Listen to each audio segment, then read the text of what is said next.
y en las noches del otoño reverdecen, tal como el amor que siento yo por ti.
Estás escuchando Proyecto Radio MX con sentido social. Las opiniones vertidas en este programa son exclusiva responsabilidad de quienes las emiten y no representan necesariamente el pensamiento ni la línea editorial de esta emisora. Hola, soy Antonio Alaro. Llegó el momento justo de tomar un rico cafecito y tener nuestra charla en confianza. Una charla acá entre nos. Que la disfruten.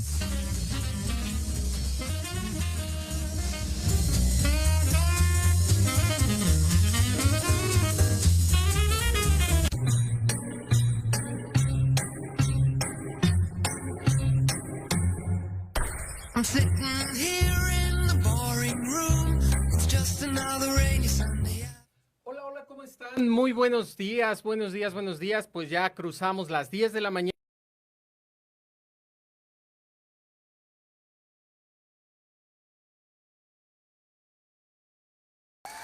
Vamos a empezar hoy con cafecito, pero seguramente se va a ir esto calentando hasta llegar a la noche, sacar entonces el tequilita, celebrar este 15 de septiembre. Un día muy importante, una noche muy importante para todos los mexicanos, así que vamos a ir calentando motores. Y aquí en las charlas en confianza, estas charlas acá entre nos, ya vamos a empezar a celebrar, por eso las banderitas, mírenme a mí, yo veo ahí, intenté hacer lo más posible para llegar mexicano, así que vamos a dar inicio a esta charla, que es una charla que va a estar bastante interesante. Es una charla muy interesante porque queremos hablar de lo que pasa realmente en esta independencia, lo que realmente estamos celebrando, porque hoy vamos a celebrar esta noche y luego decimos, bueno, pues sí, viva México y salud, y pues se pone buena la fiesta y la pachanga, y luego dices, pero al final, ¿qué estoy celebrando? ¿Qué era esto de la independencia? ¿Cómo era? Entonces, vamos a tratar de tocarlo lo más breve posible, lo más sencillo posible, para que lo vayamos entendiendo y entonces ahora sí en la noche digamos, ¡Viva México! Pero este Viva México vaya acompañado con un poco de historia. Y para ello, pues qué mejor que hoy traemos a los integrantes de México en Corto. No, hombre, yo estoy de lujo para tocar este tema con los integrantes de México en Corto, que tenemos a Dafne y en este momento tenemos a Benjamín también aquí con nosotros. Así que vamos a irnos entonces a platicar, vamos a empezar a entrar al detalle, vamos a trabajar con ellos y bueno, pues me gustaría darles la bienvenida. No sé si ya tenemos por allá a Dafne, ¿está Dafne ya con nosotros? Todavía no está conectada. Bueno, pues no pasa nada porque aquí tenemos ya a Benjamín que está listo con nosotros, representante del equipo de México en Corto. ¿Qué tal, Antonio? Buenos días, muchísimas gracias. Bien, aquí andamos agradecidos por el espacio aquí en el radio y como bien lo dijiste, para recordar un poquito de la historia, qué es lo que celebramos, por qué y cómo se da, ¿no? Y sí, ya para la noche, pues festejar bien con tequila, mencionas tú, o un buen trago de mezcal. ¿Por qué no, verdad? Claro Ahora que está sí. muy de moda el mezcal, ¿cierto? Totalmente. Entonces vamos a aprovechar. Ya me diste una buena idea, Benjamín, para esta noche. No, de nada, entonces. Oye, pues vamos a empezar porque hay mucho que platicar. Entonces, quisiera a todos darles la bienvenida, recordarles, mi nombre es Antonio Alaro, nos pueden escuchar por www.proyectoradiomx.com, así como también por las redes sociales de Proyecto Radio MX y Academia AC. Pues a darle porque a lo que llegamos, si no, no nos va a dar tiempo. Perfecto, sí, Así de que hecho. vamos a dar inicio. Yo quiero presentarles a Benjamín, les voy a contar un poquito de ti.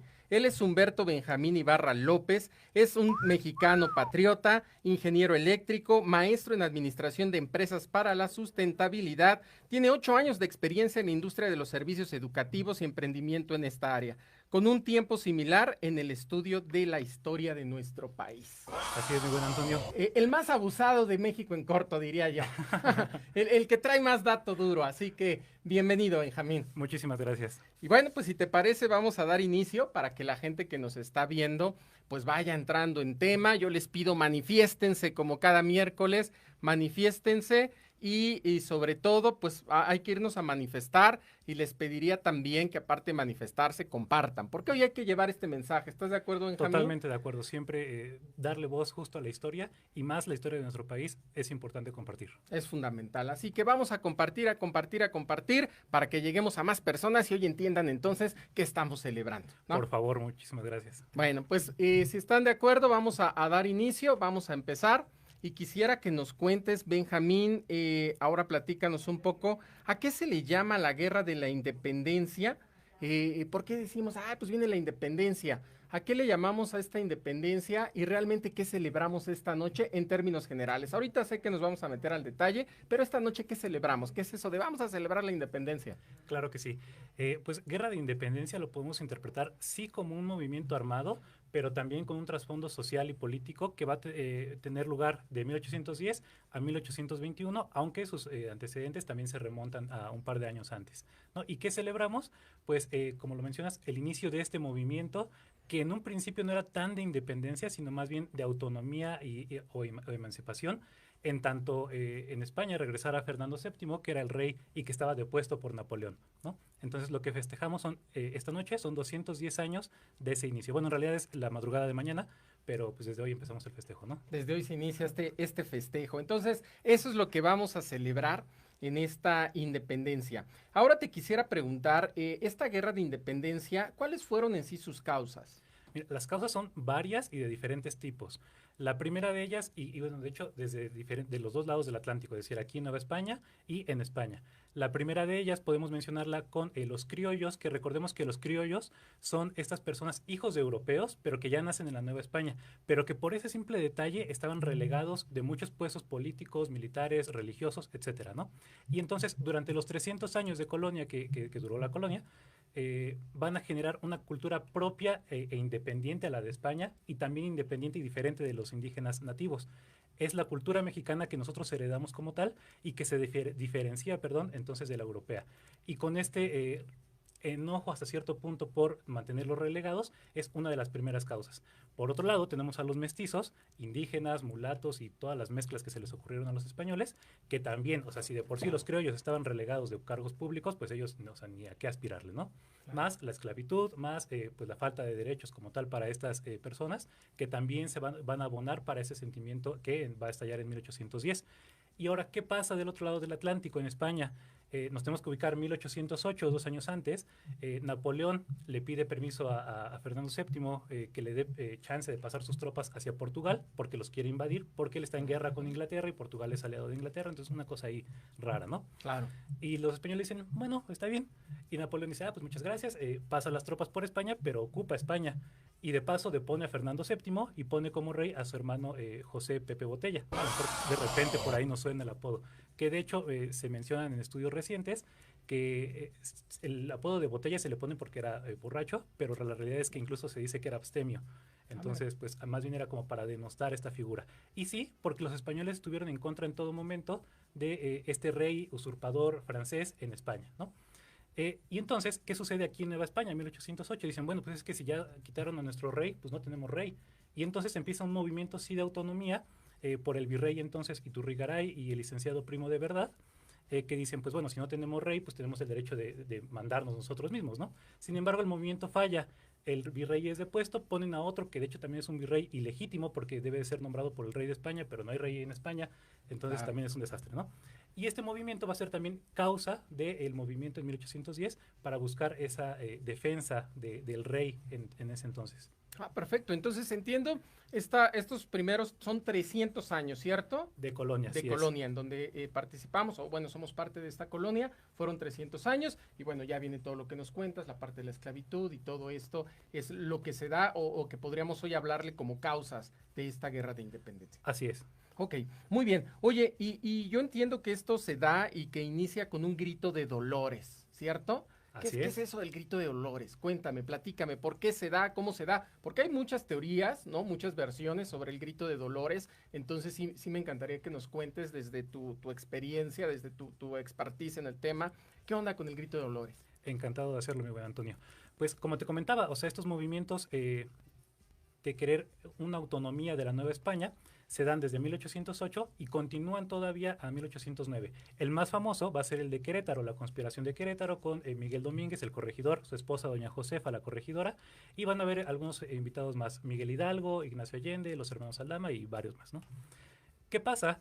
Se dan cuenta o se descubre esta conspiración y la intención es cancelar el movimiento de autonomía, ¿no?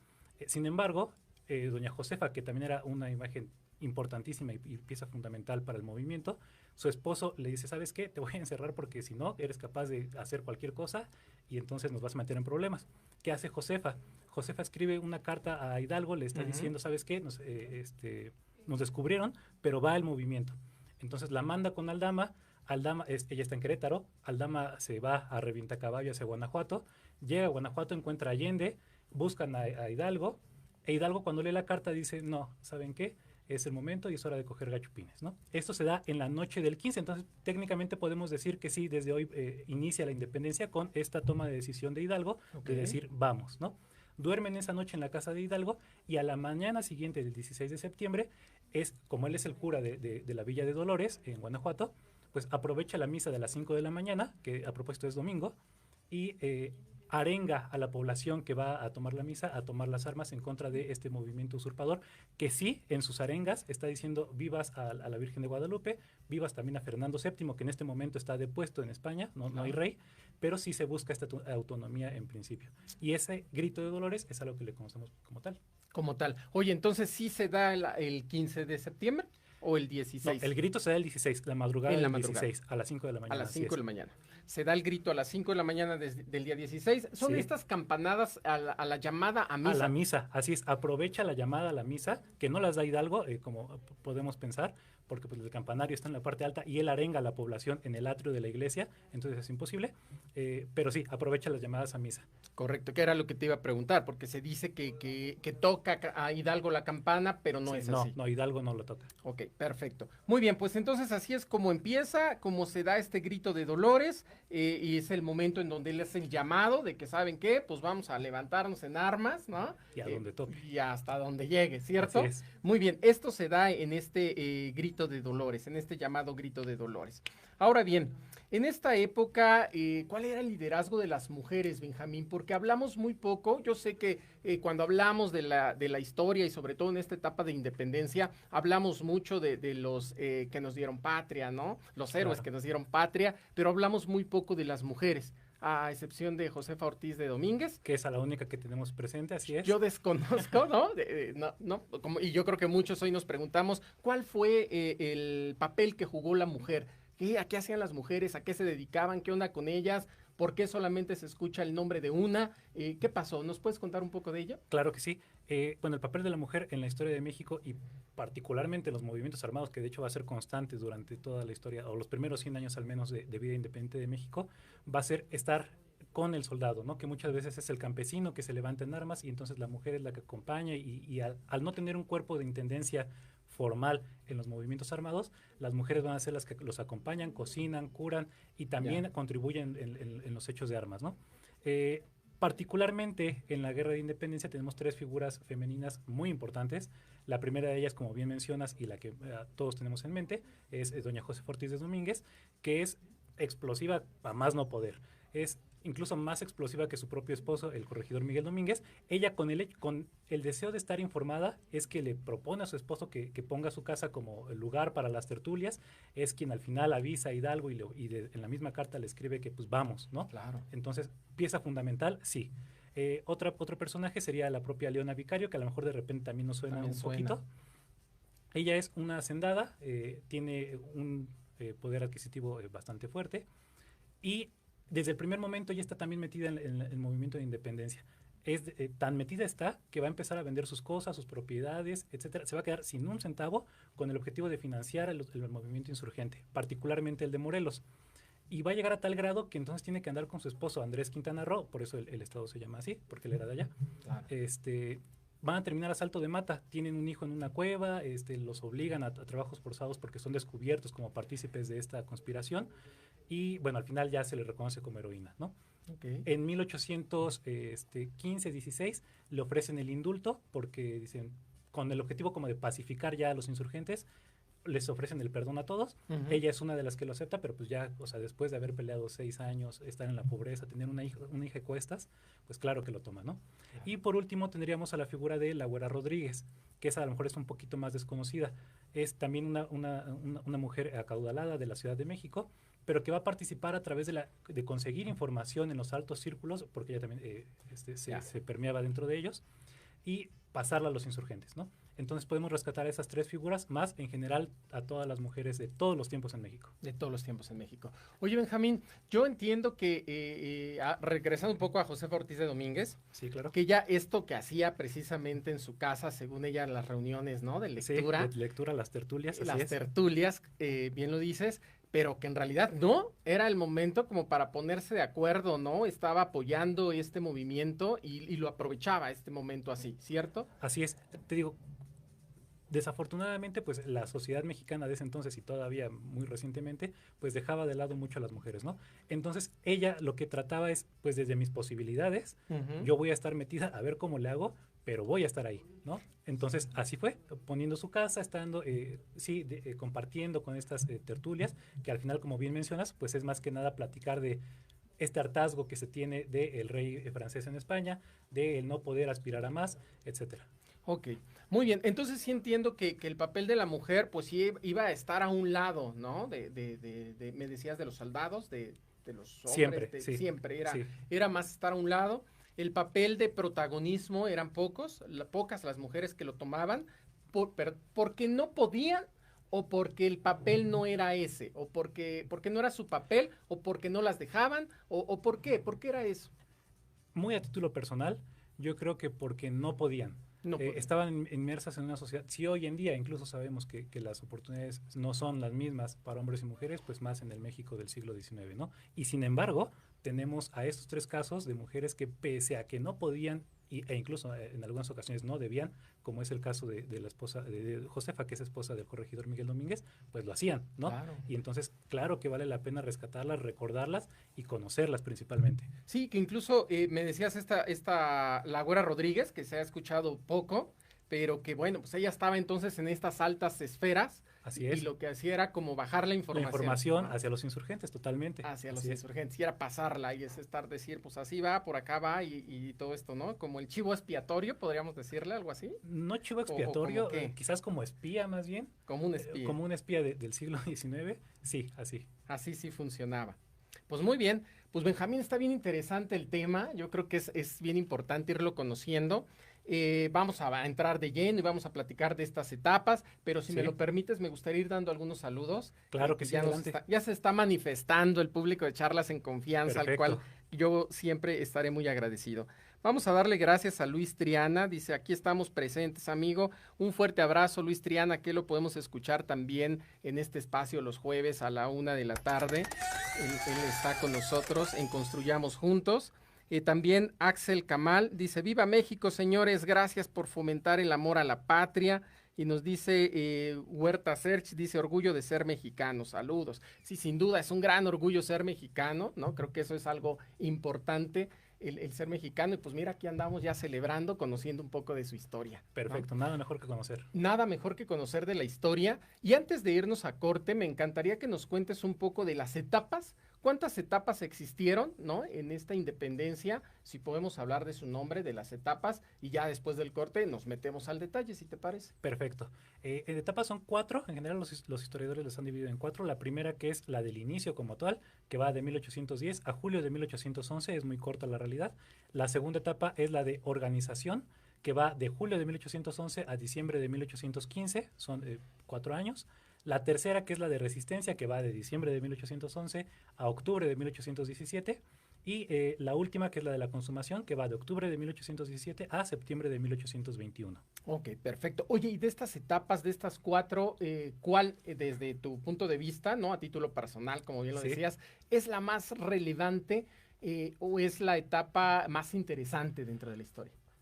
Es pregunta difícil. Quizás la más importante sería siempre la del inicio, porque si no hay un inicio, entonces no podemos hablar de independencia ni de nada. Muy bien.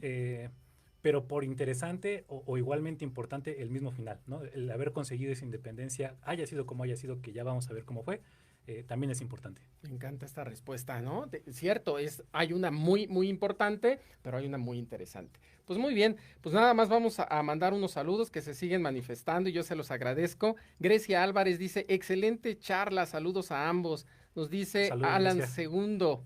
Dice, gran invitado, interesante el contenido, saludos desde Catepec de Morelos, fíjate, Catepec de Perfecto, Morelos, paisano. y que es importante Catepec de Morelos dentro de esta Sí, etapa, lo vamos ¿estás a de tocar, acuerdo? claro que sí. Lo vamos a tocar. Pues muy bien, pues vamos a nuestra primera pausa para regresar y meternos ya al detalle en las etapas, así que no se vayan, compartan, inviten a esta charla porque se va a poner bien bueno, ¿sí o no? Claro que sí, compartan y aquí nos vemos regresando del corte. Así que regresamos.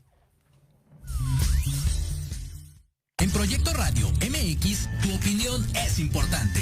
Envíanos un mensaje de voz vía WhatsApp al 55 64 18 82 80 con tu nombre y lugar de donde nos escuchas. Recuerda, 55 64 18 82 80. Ahora te toca hablar a ti.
Muy bien, pues ya estamos de regreso en estas charlas en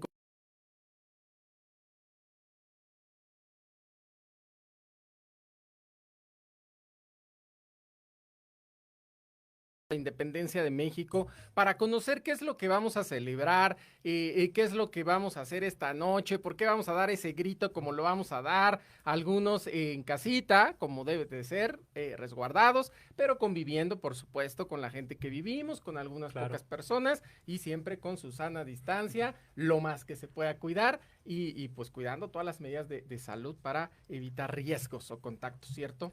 Totalmente, por favor. Pues sí, es muy importante hacerlo. Pues vamos a presentarles, ya está aquí nuestra siguiente invitada, que también es parte de este equipo, del equipo de México en Corto, que ya hablaremos al ratito también de ello. Así que vamos a darle la bienvenida a Dafne, que ella nos acompaña vía Zoom, a la sana distancia, como debe de ser.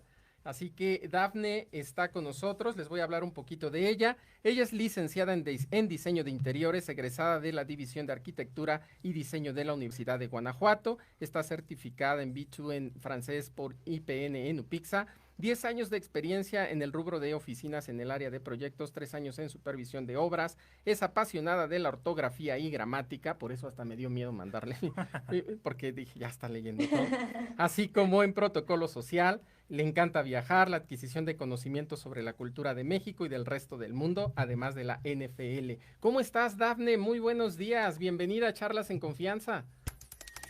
Hola, buen día, muy bien. Como dices, aquí en la sana distancia y pues con todas las ganas de seguir aprendiendo este proyecto.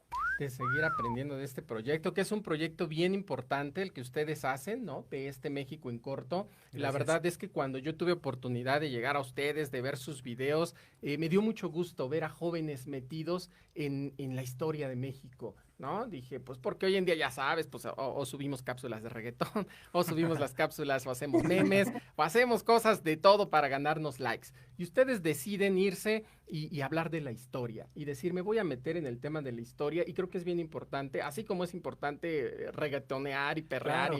Y no voy en contra, ¿no?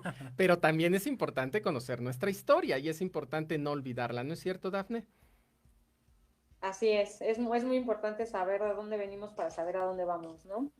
Sin duda, así es. ¿Y cómo estás tú preparada, Dafne? Cuéntanos, ¿qué vas a hacer esta noche? Ya te veo muy lista, muy mexicana, muy patriota, ¿de qué lado? Sí, patriota siempre, siempre. No solamente en estas fechas, sino es algo que se lleva en el corazón, ¿no? Es parte de nuestro rasgo de pertenencia en este hermoso país. Y pues bueno, necesitamos siempre una excusa. Las excusas siempre son buenas para celebrar. Sin duda. Veo que estás ya en el estudio directamente del estudio de México en corto, ¿cierto? Así es, desde aquí los saludo a todos, gracias por estar con nosotros. Al contrario, pues a ver si un día me invitan, porque veo que se la pasan re bien ahí con los shots, ¿no? Conste, Dije, pues, a ver si un día me invitan para echarme un shot con ustedes, aunque voy a perder. Por supuesto que sí. Aunque como ya vi cómo está la mecánica, pues me voy a ir decidido a perder. Muy bien. No importa si perdemos o ganamos, hay que estar ahí. Pero nos divertimos. Totalmente. Pues, muy bien, pues muchísimas gracias por estar aquí, Dafne, nos estará acompañando y en un ratito más pues nos seguiremos enlazando con ella. Pues vamos a dar algunos saludos, si me lo permiten. Vamos a saludar a Tania Margarita Berrospi, ella nos saluda desde Perú, nos dice muy buenos días, saludos desde Perú, saludos hasta Perú, un fuerte abrazo para ustedes, grandes hermanos de aquel lado. Nos dice Ariadna López, saludos desde Toluca. Agustín Espíndola, buenos días hermano, muchas felicidades por el programa, feliz día del locutor, sí, ayer fue el día del locutor, así pues que felicidades también. Pues, sí, verdad, felicidades y felicidades a todos los que nos dedicamos a esto de agarrar el micrófono y hablar detrás de ello, así que también para ustedes, muchísimas felicidades. Gracias. Y felicidades también a Agustín, que él lo pueden escuchar en Millennials los jueves a las 2 de la tarde, ahora sí lo dije bien, Agustín, porque luego se me va tu horario entre Luis Triana y tú, pero a las 2 de la tarde, Agustín Espíndola, y a la 1 Luis Triana. Humberto Ibarra dice, siempre será importante el conocer y saber de nuestra historia. Felicidades por tu programa y por tus invitados. Muchas gracias, Humberto. Y pues ahora sí, vamos a entrarle de lleno. Platícanos de estas etapas, cuéntanos lo más relevante de cada una de ellas. Claro que sí, muy buen Antonio. Pues como te comentaba, la primera que es la del inicio, ya hablamos un poquito de los antecedentes, de cómo es que se da y cómo llegamos al grito, y qué sucede en estos 9 meses de primera etapa. Pues tenemos la toma de la Alhóndiga de Granaditas, con esta leyenda que algunos dicen que sí, otros dicen que no es verdadera, del Pípila. Personalmente me gusta creer en ese tipo de cosas, entonces digamos que sí. Tenemos también la batalla del Monte de las Cruces, que es el paso previo a que Hidalgo pueda tomar la Ciudad de México, y la eterna duda de los historiadores es ¿por qué no tomó la Ciudad de México? Si México, que es un país tan centralizado, tomas la Ciudad de México y ya, se acabó todo. Entonces decide no tomarla y sin embargo va hacia Guadalajara. En Guadalajara ya empiezan a haber problemas con Allende, de hecho Allende intenta envenenar a Hidalgo, pero pues no lo consigue, entonces se separan. Ahí en Guadalajara le ofrecen el título de Alteza Serenísima, lo acepta. Dato curioso, además de Haití, México es el segundo país en América que por decreto abole la esclavitud en Guadalajara con Hidalgo. Okay. Haití es el primer país en América que se independiza, incluso antes que los Estados Unidos. Y bueno, ¿qué pasa después? Sigue marchando hacia el norte, quiere llegar a Texas. Recordemos que Texas en ese entonces todavía era Nueva España. Pero va a perder en Chihuahua, en el puente de Calderón. Va a ser capturado después junto con Allende en las Norias del Baján. va a ser fusilado en Chihuahua en julio de 1811 y sus cabezas, la de Hidalgo, la de Allende, la de Aldama y Mariano Jiménez, van a ser colgadas en la Lóndiga de Granaditas y van a estar ahí hasta 1821, que se consigue la independencia y ya son bajadas, ¿no? Entonces, esa es básicamente la primera etapa. La segunda etapa, que es la de organización, ¿por qué se le conoce de organización? Va a ser dirigida por Morelos, y a diferencia de Hidalgo, que carga 50,000, 60,000 indígenas como su ejército, Hidalgo trae cuerpos más pequeños, con la diferencia de que él dice, bueno, es que a mí de qué me sirve tener 50,000 soldados, pero que están mal armados, que están mal alimentados, mal entrenados, mal todo, ¿no? Entonces él prefiere y usa conocimiento de administración justamente cuando administró la hacienda de uno de sus tíos, y entiende que tener cuerpos más pequeños, pero bien entrenados, bien alimentados, bien armados, es mucho más eficiente, ¿no? Como les comentaba, esta etapa va de julio de 1811, que muere Hidalgo, a diciembre de 1815, que muere Morelos, en Ecatepec de Morelos, justamente, fusilado. ¿Qué podemos resaltar de estas etapas? Morelos va a ser la figura trascendental del movimiento de independencia. Va a tener bajo su control todo desde Michoacán, Tierra Caliente, Guerrero, Oaxaca, Puebla, hasta Veracruz, Ciudad de México, etcétera, ¿no? ¿Qué hechos de armas podemos resaltar? La toma del fuerte de Acapulco por Hermenegildo Galeana, también muy interesante desde el mar. El sitio de Cuautla, que son 40 días que Morelos resiste sitiado por Calleja, que es un general español que está encargado en ese momento de derrotar a los insurgentes. La historia del niño artillero, ¿no? Que de repente Morelos empieza, o una parte de la resistencia empieza a ser derrotada, y este niño toma una antorcha, enciende un cañón y le da oportunidad a los insurgentes de reagruparse. Tenemos la toma de Oaxaca, que es el momento en el que Morelos es por única vez pintado con un uniforme militar. Él siempre va a salir con su atuendo de cura. Y punto muy importante para Morelos, la redacción de los sentimientos de la nación, que son todos sus ideales, a diferencia de Hidalgo, que es criollo y que sí busca este movimiento de autonomía que mencionamos hace un momento. Morelos no, Morelos es mestizo, incluso con ascendencia negra. Y él lo que quiere es ya completamente la igualdad para todos, la independencia no solamente del Reino de Nueva España, sino de la Capitanía General de Guatemala, del Reino del Perú, que hace rato nos saludaban por allá, entonces también está incluido dentro de los sentimientos de la nación, del Virreinato del Río de la Plata, del Virreinato de Santander. Entonces Morelos ya concibe como toda la América hispana libre en los sentimientos de la nación, más los derechos, ¿no? Que de estos sentimientos de la nación va a emanar la primera Constitución de México, que es la Constitución de Apatzingán, con un primer congreso, que es el Congreso de Apatzingán y de Chilpancingo después, que es como esta representación ya de un poder independiente, ¿no? Pero bueno, en la última parte de esta segunda campaña, estamos hablando ya de 1815, él decide tenía dos ofertas. La primera era avanzar sobre Guatemala, que también estaba la oportunidad de unirse a México en este movimiento de independencia, y que lo va a hacer en 1821, ya llegaremos a eso, o avanzar sobre Valladolid, hoy Morelia, que es su ciudad natal. Entonces dice, bueno, pues es mi ciudad, la conozco, no sé qué, pues vamos a Morelia. Claro. Avanza sobre Morelia, sitia la ciudad, divide a su ejército en dos, la primera parte, que es la que tiene sitiada la ciudad, y él se queda en la retaguardia en un cerro, ¿no? Y entonces un coronel realista, es decir, que está en contra de los insurgentes, Agustín Iturbide, muy importante también en los futuros años, se le ocurre una idea increíble, de esas que solamente se nos ocurren de vez en cuando, o bueno, no a todos, habrá quienes sea más seguido, pero bueno, el punto es que decide atacar a Morelos por sorpresa en la retaguardia, es de noche, ataca cuerpo a cuerpo, no usa disparos, y entonces cuando se da este movimiento de resistencia, Hermenegildo Galeana, que estaba sitiando la ciudad de Morelia, se da cuenta que están atacando a Morelos y decide correr en rescate de Morelos, ¿no? Iturbide no continúa con el ataque, sino que se retira y se desvía. Morelos sale en persecución de Iturbide y entonces se encuentran ambos cuerpos insurgentes y piensan que es el enemigo. Entonces, entre Hermenegildo Galeana y Morelos se enfrentan y hacen una debacle de insurgentes terrible. A la mañana siguiente, ya con luz de día, que se dan cuenta qué pasó, si no, estamos derrotados y vámonos, ¿no? Se retiran. Pero ahora los realistas son los que salen en persecución de ellos. Y sí, a los pocos meses los van a capturar. Morelos va a ser enviado a la Ciudad de México para ser juzgado y quitarle va a ser juzgado por la iglesia y posteriormente enviado a Ecatepec de Morelos para ser fusilado. Ya es fusilado. Así es. Llegamos a diciembre de 1815, tercera etapa, la de resistencia. Se le llama así porque básicamente ya no hay una cabeza que dirija a los movimientos insurgentes, si bien sí está Vicente Guerrero en el sur y está Guadalupe Victoria en Veracruz, ninguno tiene la fuerza que en su momento tuvo Hidalgo o Morelos, ¿no? Entonces, por eso es que se le llama resistencia. Ya no hay grandes combates, básicamente son guerras de guerrillas, claro, hasta 1817. ¿Por qué? vamos a hacer una pausa aquí tantito porque nos tenemos que ir a España. 1814. Desde 1808 que los franceses ocuparon España, los españoles dijeron, no, o sea, este tampoco es nuestro gobierno y los queremos fuera, ¿no? Lo consiguen en 1814 y regresa al trono Fernando VII. Pero en esos 6 años de ocupación francesa, los españoles se ilustran con esas ideas de la Revolución Francesa y dicen, bueno, sí, está padre esto de la igualdad, queremos que por encima del rey haya algo que él respete, ¿no? Claro. Y se redacta la Constitución de Cádiz. Entonces, cuando Fernando VII llega al trono, le dicen, pues su majestad, muy felices de que vuelva al trono y tal, pero ¿qué cree? No veníamos preparados, pero aquí le dejamos un pequeño librito que se llama Constitución de Cádiz, que queremos que respete. Y entonces Fernando VII dice, bueno, vamos a leerlo, ¿no? Lo empieza a leer y ya me imagino su reacción. Habrá dicho claro. como, no, qué cosas inventan estos siervos feudales, ¿no? ¿Qué es esto de que todos somos iguales ante la ley y la libertad de expresión? No. A mí lo que me gusta es el absolutismo puro y duro y pues no la reconozco. Y entonces empiezan diferentes levantamientos en España para que el rey sea obligado a reconocer la Constitución.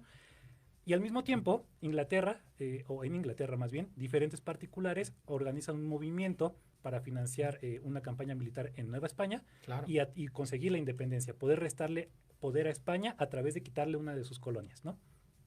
¿Quién va a ser nombrado general de este movimiento? Francisco Javier Mina, que a lo mejor por ahí no suena tan bien, es un español que viene de las guerras contra los franceses en España y que llega a Nueva España con el objetivo de encontrarse con Morelos, pero lo que él no sabe es que Morelos lleva poco más de un año muerto, Claro. y entonces aquí el movimiento es como de chin, ¿y ahora qué hago, no? Y como al final este movimiento fue financiado por particulares que tenían intereses económicos, dicen, entonces el riesgo es mayor y le quitamos dinero, ¿no? Claro. ¿Qué hace Mina? Mina, muy convencido, sí, de estas ideas liberales, dice, pues yo sigo, ¿no? Y entonces empieza a buscar por aquí, por allá, va a Estados Unidos, incluso llega a Sudamérica, se entrevista con el propio Simón Bolívar, le ofrece incluso en un momento llevar la libertad a Nueva España, pero Bolívar regresa a lo que hoy es Venezuela, Colombia, y se queda él solo, ¿no?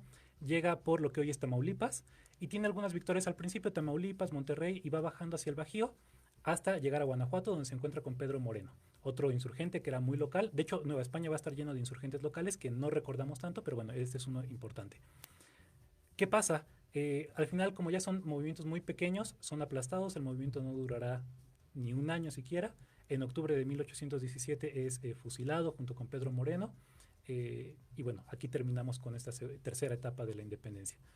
Pero ¿qué pasa otra vez? Regresamos a España. Los movimientos revolucionarios para que Fernando VII acepte la Constitución rinden frutos, Claro. y Fernando VII dice, bueno, a ver, o sea, si para que yo sea rey tengo que aceptar esta Constitución, pues venga, la acepto, ¿no? La acepto. Y vámonos.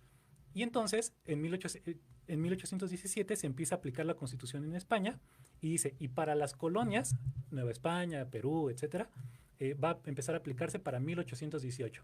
¿Y qué pasa entonces aquí en Nueva España? Que sobre todo la iglesia como institución y los peninsulares que ya radicaban aquí, los criollos poderosos, dicen, ¿cómo es esto de que todos vamos a ser iguales ante la ley y que vamos a tener los mismos derechos? No, esto es imposible. No hay manera. ¿Saben qué? Creo que sí es importante independizarnos. Y entonces empiezan a buscar, se empiezan a reunir en el Templo de la Profesa, que está aquí en la Ciudad de México, sobre la calle de Madero, y empiezan a decir, ¿saben qué? Sí, hay que conseguir la independencia porque esto no lo podemos permitir. Nuestros intereses van primero, ¿no? Y dicen, bueno, ¿quién va a ser el encargado de poder dirigir este movimiento? Pues retoman a Iturbide, que es este criollo general, bueno, coronel criollo todavía, que de hecho había sido relegado y juzgado por malversación de fondos, por sanguinario, por cruel, ¿no? Pero al final era un criollo que tenía una reputación bastante buena. Originalmente, de hecho, se pensaba en un español, en un general español, pero dijeron, bueno, como que va a ser medio claro, surreal que la independencia de este país la consiga un español, ¿no? Un español. Pero como Iturbide también ya estaba medio molesto por lo que hemos mencionado a lo largo del programa, pues dice, ¿saben qué? Pues sí, pero también van mis intereses, ¿no? Su objetivo era derrotar en principio a Vicente Guerrero en el sur y posteriormente a Guadalupe Victoria, y ya con la insurgencia acabada, independencia fácil, ¿no? 1820, más o menos, empieza a enfrentar a Guerrero, pero de todos los combates pierde todos. Aquí los historiadores no saben si porque realmente Iturbide no era tan bueno como pensábamos, o Guerrero era mucho mejor de lo que pensábamos, o porque se quería ganar la confianza de Guerrero. Claro. Empiezan a cartearse enero de 1820, y a Iturbide le empieza a decir, señor Guerrero, usted patriota, no sé qué, su causa es la buena, no sé qué. Y Guerrero lo mismo, ¿no? Acuerdan reunirse en febrero de 1820 en Acatempan, se da este famoso abrazo, que la realidad es que tampoco es que existiera, ahí sí yo no creo, puede ser que sí. Hay sus pero, dudas, claro. Pero sí tengo mis dudas porque pues al final Vicente Guerrero, bueno, Iturbide más bien era criollo, acomodado, etcétera, sí le va a tener cierto recelo a Guerrero que pues vive prácticamente en la sierra, ¿no?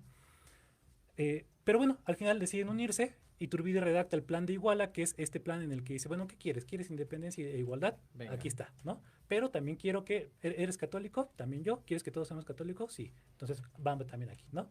Y pues nuestros intereses de los criollos en general, intactos, sin problema. ¿Estás feliz? Sí. Entonces se forma lo que es el ejército trigarante. ¿Cuáles son esas 3 garantías? La primera es la de unión, es decir, vamos a estar juntos en tanto que consigamos la independencia, que es la segunda garantía, y pues que todos seamos católicos, ¿no? Que es la tercera garantía, religión. Y retomamos por primera vez los 3 colores, el verde, el blanco y el rojo, ¿no? Empiezan a marchar y como realmente este plan ya incluye todos los ideales de los insurgentes y también concilia los intereses de los criollos, no hay quien se le ponga enfrentados. Así hay algunos enfrentamientos, pero la realidad es que todos se unen prácticamente sin poner un pero. Llegamos a agosto de 1821. Veracruz. Llega el último virrey, Juan O'Donojú. Juan O'Donojú lo que ve es que el reino, el virreinato está perdido. Entonces, cree él que para los intereses de España es mejor reconocer la independencia que dar por la paz con este nuevo país y poder entablar relaciones cordiales.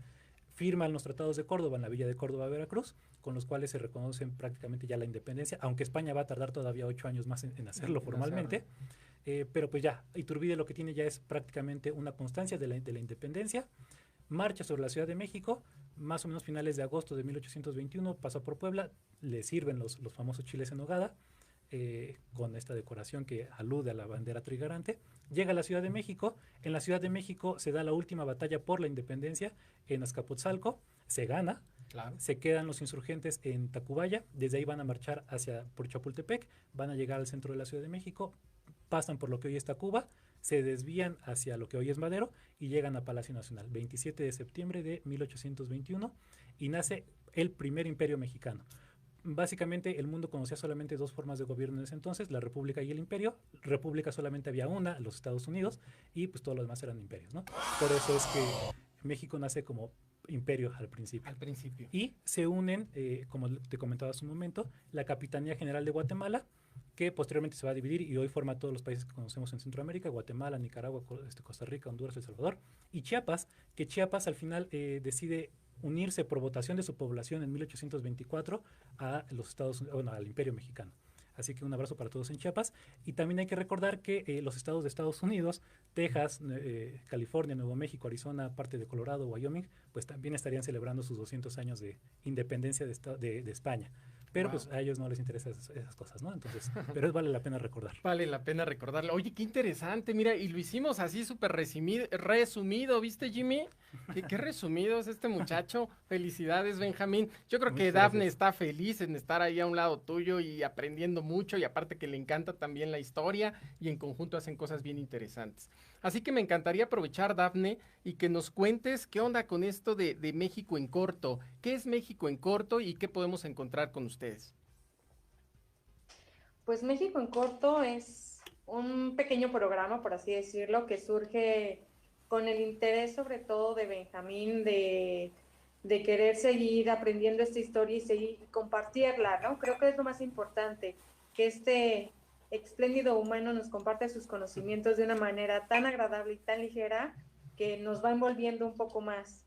Nosotros ya tenemos obviamente algunos conocimientos, nos hemos tenido que esforzar en estudiar para estar un poquito a su altura o para poder hacer un programa más interesante, encontrar fuentes, encontrar datos curiosos como uno de nuestros episodios que precisamente nos ayudan a tener como esta idea de la historia de México de una forma más amena, porque lo que nos enseñan en la primaria pues obviamente es muy arduo, son muchas fechas, son muchos personajes para poderlo aprender todo.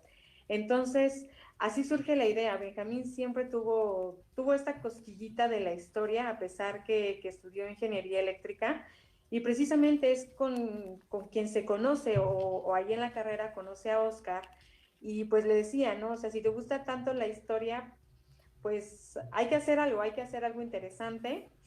Ellos son amigos de la universidad, y bueno, a mí me conocen y yo estoy un poquito más envuelta en historia del arte, en ese tipo de cosas, precisamente por mi formación profesional. Entonces también se les hace interesante un poco los datos que yo tengo, el querer conocer obviamente un poco más esta cosquillita, este interés que yo tengo y pues la forma en que puedo también aportarlo desde un punto de vista femenino.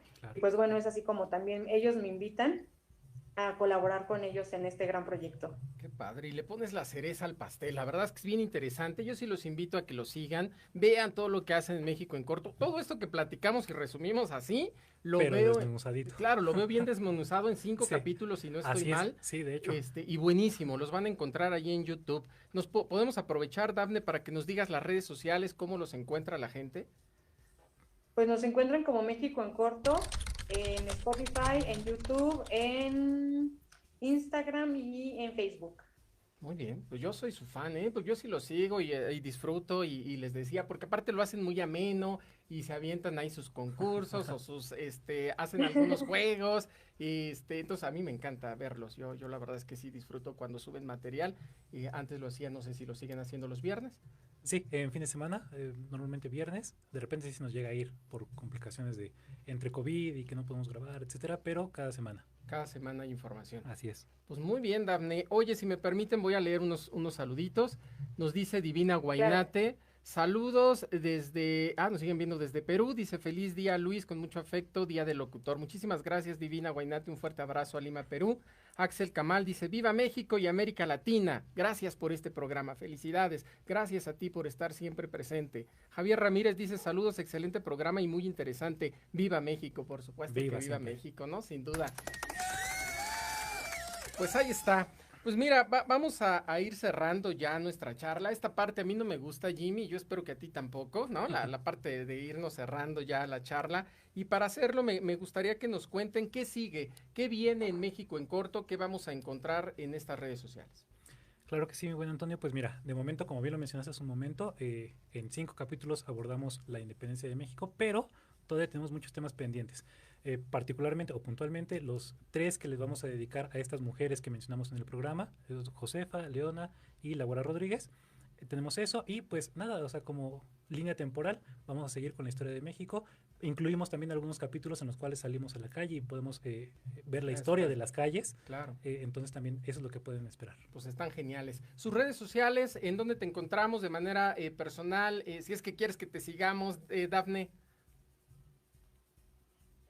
A mí, no como tal, como de manera personal, los chicos son los que me ayudan a llevar toda esta gestión de manager de redes, y pues es ahí en México en Corto. No sé si Benji me puedes apoyar en este punto. Perfecto. ¿A ti en dónde te localizamos? Y las redes sociales, por favor. Gracias, Antonio. Sí, bueno, en principio pues a México en Corto en las redes que ya mencionó Daf, y personalmente en Instagram como _López H. Perfecto, pues los estaremos siguiendo, chicos. Llegó la parte final, pero no sin antes rápido echarnos este famoso shot, que por la hora, ¿verdad? Lo hacemos con agüita, pero vamos a echarnos el shot para que viva México, y con esto nos despedimos. Muchísimas gracias por habernos acompañado. Nos vemos el próximo miércoles, y fondo. Salud. ¡Viva México! ¡Viva México! Y recuerden que todos hacemos historia. Todos hacemos historia. Por hoy hemos terminado nuestra charla.